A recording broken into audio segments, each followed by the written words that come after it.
आधार परिवर्तन के सूत्र या चेंज ऑफ बेस फॉर्मूला का प्रयोग करके 5 आधार पर 100 का लघुगणक का मान निकटतम हजारवें तक निकालिए। आधार परिवर्तन का सूत्र एक उपयोगी सूत्र है, विशेष रूप से तब जब हम कैलकुलेटर का प्रयोग कर रहे हों, क्योंकि किसी भी कैलकुलेटर में हम अपनी इच्छा से लघुगणक का आधार नहीं बदल सकते, क्योंकि कैलकुलेटर में या तो एक्सपोनेंशियल आधार पर लघुगणक का फलन होता है, जिसे हम प्राकृतिक लघुगणक या नेचुरल लॉगरिथम कहते हैं, या इनमें आधार 10 पर लघुगणक का फलन होता है। तो आमतौर पर हमें आधार को बदलना होता है और यही आधार परिवर्तन का सूत्र है। अगर हमारे पास समय होगा तो मैं आपको बताऊंगा कि यह क्यों सही है और हम इसे कैसे व्युत्पन्न या डिराइव कर सकते हैं। आधार परिवर्तन का सूत्र हमें यह बताता है कि ए आधार पर बी का लघुगणक एक्स आधार पर बी का लघुगणक बटा एक्स आधार पर ए का लघुगणक के बराबर है, जहां x एक अमूर्त मतलब आर्बिट्ररी आधार है। इसके उपयोगी होने का कारण यह है कि हम अपना आधार या बेस को बदल सकते हैं। यहां हमारा आधार a है और हम इसे बदलकर x कर सकते हैं।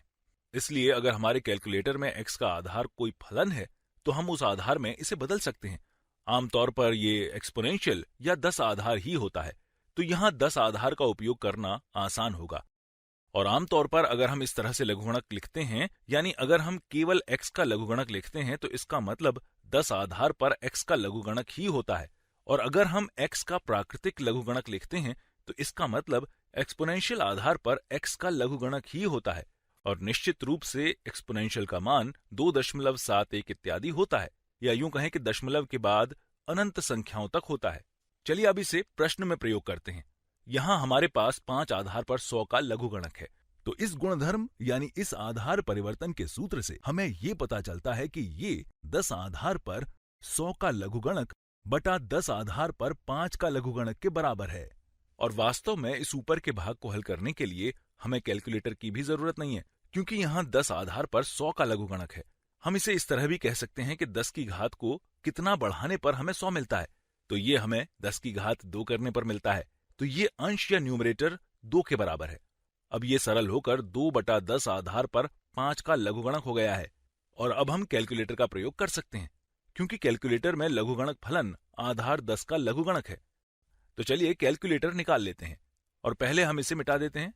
तो यहाँ 2/log, जब हम केवल log लिखते हैं तो उसका मतलब आधार 10 ही होता है, और जब हम कैलकुलेटर पर ln दबाते हैं तो इसका मतलब आधार एक्सपोनेंशियल होता है। इसलिए बिना किसी आधार के log का मतलब आधार 10 का लघुगणक ही होता है। तो आधार 10 पर 5 का लघुगणक बराबर, ध्यान दीजिए हमें इसे निकटतम हजारवें तक हल करना है, तो ये लगभग 2.861 के बराबर है। हम इसे सत्यापित भी कर सकते हैं, क्योंकि सिद्धांत या थ्योरी से अगर हम 5 की घात को इसके जितना बढ़ाते हैं तो हमें 100 मिलता है। ये सही है, क्योंकि 5 की घात 2 25 होता है और 5 की घात 3 125 होता है, और ये दोनों के बीच में है। ये घात 2 के बजाय 3 के निकटतम है, और ये संख्या 2 की बजाय 3 के निकटतम है। लेकिन चलिए इसे सत्यापित करते हैं। अगर हम 5 की घात इसके बराबर लेते हैं, चलिए हमने जो किया है उसे निकटतम हजारवें तक लिख लेते हैं। 5 की घात 2.861। हम यहां सभी अंकों को नहीं लिख रहे हैं। अब देखते हैं कि हमें क्या मिलेगा। तो हमें 99.94 मिलेगा। अगर हम यहां सभी अंकों को लेते हैं तो ये 100 के निकटतम होगा। हम कह सकते हैं कि 5 की घात इसके बराबर बढ़ाने पर हमें 100 मिलता है। चलिए अब हम सोचते हैं कि यहां ये गुणधर्म क्यों सही है।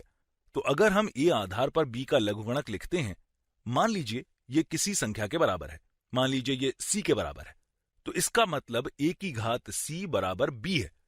ये इसे लिखने का चरघातांकी या एक्सपोनेंशियल तरीका है, और ये इसे लिखने का लघुगणकीय या लॉगरिदमिक तरीका है, तो ये बराबर बी है। अब हम इन दोनों पक्षों में किसी भी आधार का लघुगणक ले सकते हैं। हम कह सकते हैं कि 10 की जो घात इसके बराबर होगी, 10 की वही घात इसके भी बराबर होगी। चलिए अब दोनों पक्षों में एक जैसा लघुगणक लेते हैं, और वास्तव में यहां x आधार पर लघुगणक लेते हैं, ताकि हम एक साधारण स्थिति को सिद्ध कर सकें। अब हम यहां दोनों पक्षों में x आधार पर लघुगणक ले रहे हैं, तो ये x आधार पर a की घात c का लघुगणक बराबर x आधार पर b का लघुगणक है। हम इस कोष्ठक को भी नारंगी रंग से बंद कर देते हैं।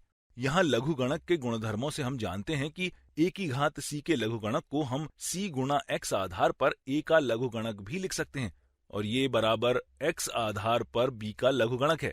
हम यहाँ b लिख देते हैं। अब अगर हम c का मान निकालना चाहते हैं तो हम यहाँ दोनों पक्षों को x आधार पर a का लघुगणक से विभाजित कर देते हैं। अब हमें यहाँ c बराबर x आधार पर b का लघुगणक बटा x आधार पर a का लघुगणक मिलता है और c का मान यही था। c a आधार पर b का लघुगणक के बराबर था, तो ये बराबर a आधार पर b का लघुगणक है। चलिए इसे उसी रंग में लिखते हैं जिससे हमने पहले लिखा था, ताकि हम स्पष्ट रूप से समझ सकें कि हम क्या कर रहे हैं। आशा करता हूं आपको ये समझ आ रहा होगा।